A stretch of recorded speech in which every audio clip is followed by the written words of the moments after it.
Welcome to bird media. నేను మీ పవన్ కృష్ణమూర్తి. ప్రస్తుతం ఉన్నటువంటి బ్రేకింగ్ సమాచారం. ఆంధ్రప్రదేశ్ రాజకీయాల్లో తీవ్ర చర్చకు దారితీసిన రఘురామకృష్ణరాజు గారి కస్టోడియల్ టార్చర్ కేసు కీలక దశకు చేరుకుంది. ఈ కేసులో ప్రధాన నిందితులుగా ఒకరుగా పేర్కొనబడిన ఐపీఎస్ అధికారి సునీల్ నాయక్పై court non bailable arrest warrant జారీ చేసింది. గత ప్రభుత్వ హయాంలో సిఐడి విభాగంలో కీలక బాధ్యతలు నిర్వహించిన సునీల్ నాయక్ RRR అరెస్టు సమయంలో విధి నిర్వహణలో నిబంధనలకు విరుద్ధంగా వ్యవహరించారని, శారీరక హింసకు పాల్పడ్డారనే ఆరోపణల మీద విచారణ ఎదుర్కొంటున్నారు. గత ఏడాది నుంచి కూడా విచారణకు రమ్మంటే రాకుండా ఆయన బీహార్లో విధులు నిర్వర్తిస్తున్నారు. ప్రస్తుతం బీహార్ రాష్ట్రంలో ఐజీగా విధులు నిర్వర్తిస్తున్న సునీల్ నాయక్ని అదుపులోకి తీసుకోవడానికి ఆంధ్రప్రదేశ్ పోలీసులు చర్యలు ప్రారంభించారు. అరెస్టు ప్రక్రియలో భాగంగా ట్రాన్సిట్ వారెంట్ కోసం అక్కడ ప్రయత్నించడం, సాంకేతిక కారణాల దృష్ట్యా పట్నా కోర్టు ట్రాన్సిట్ వారెంట్ని జారీ చేయకపోవడం అన్ని తెలిసినటువంటివే.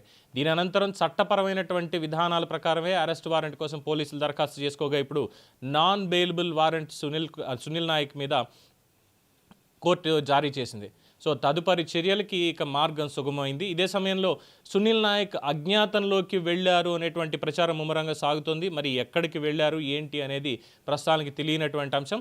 కోర్టు నాన్ బెయిలబుల్ వారెంట్ ఇవ్వడంతో ఖచ్చితంగా ఆయన ఇప్పుడు రావాల్సినటువంటి సమయం ఆసనమైంది. గతంలో కూడా విచారణకు హాజరు కావాలని ఎన్నిసార్లు నోటీసులు ఇచ్చినా సరే సరైనటువంటి స్పందన లేకపోవడం, దర్యాప్తు ప్రక్రియకి పూర్తి సహకారం అందించలేదు అనే కారణాలతోటే ధర్మాసనం ఈ కఠిన నిర్ణయం తీసుకున్నట్లుగా సమాచారం. కేసులో ఇప్పటికే పలువురి ఉన్నతాధికారుల పేర్లు కూడా వెలుగులో రావడంతో సునీల్ నాయక్ అరెస్ట్ జరిగితే మరిన్ని కీలక అంశాలు బయటపడే అవకాశాల మీద ప్రస్తుతం చర్చ జరుగుతోంది. ఇక కస్టోడియల్ టార్చర్ వంటి తీవ్రమైన ఆరోపణలు ఉన్న నేపథ్యంలో సుప్రీంకోర్టు మార్గదర్శకాల ప్రకారం దర్యాప్తు సంస్థలు చట్టబద్ధమైన ప్రమాణాలను ఖచ్చితంగా పాటిస్తూ వేగవంతంగా అడుగులు వేస్తున్నాయి. ఈ పరిణామాలు కేసు దిశను ఎలా మలుపు తిప్పుతాయన్నది ప్రస్తుతం ఆసక్తికరంగా మారింది.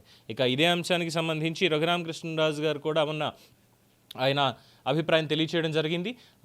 తెలియజేసిన తర్వాత సునీల్ నాయక్ చేసినటువంటి ఆరోపణలు సోషల్ మీడియా వేదికగా రఘురామకృష్ణరాజు నన్ను బెదిరిస్తున్నారు అని, అందులో కేసులో అప్పుడు ముఖ్యమంత్రిగా ఉన్నటువంటి జగన్మోహన్ రెడ్డిని అలాగే ఐపీఎస్ పివి సునీల్ కుమార్ పేర్లను చెప్పమన్నారని, లేని పక్షంలో నన్ను కూడా కేసులో లాగుతారు అని చెప్పి బెదిరించారు అని చెప్పి ఆయన సోషల్ మీడియా వేదికగా రాసుకొచ్చారు. అలాగే కులాన్ని కూడా అడ్డం పెట్టుకొని లంబాడా జాతికి చెందిన నన్ను, అంత చిన్న కులంలో పుట్టినటువంటి నన్ను ఇంత పెద్ద స్థాయికి వెళ్ళడం వాళ్ళకి ఇష్టం లేకే ఇదంతా చేస్తున్నారు అని, దీన్ని కుల గొడవగా మార్చాలి అనేటువంటి ప్రయత్నం కూడా సునీల్ నాయక్ చేసినటువంటి సంగతి అందరికీ విదితమే.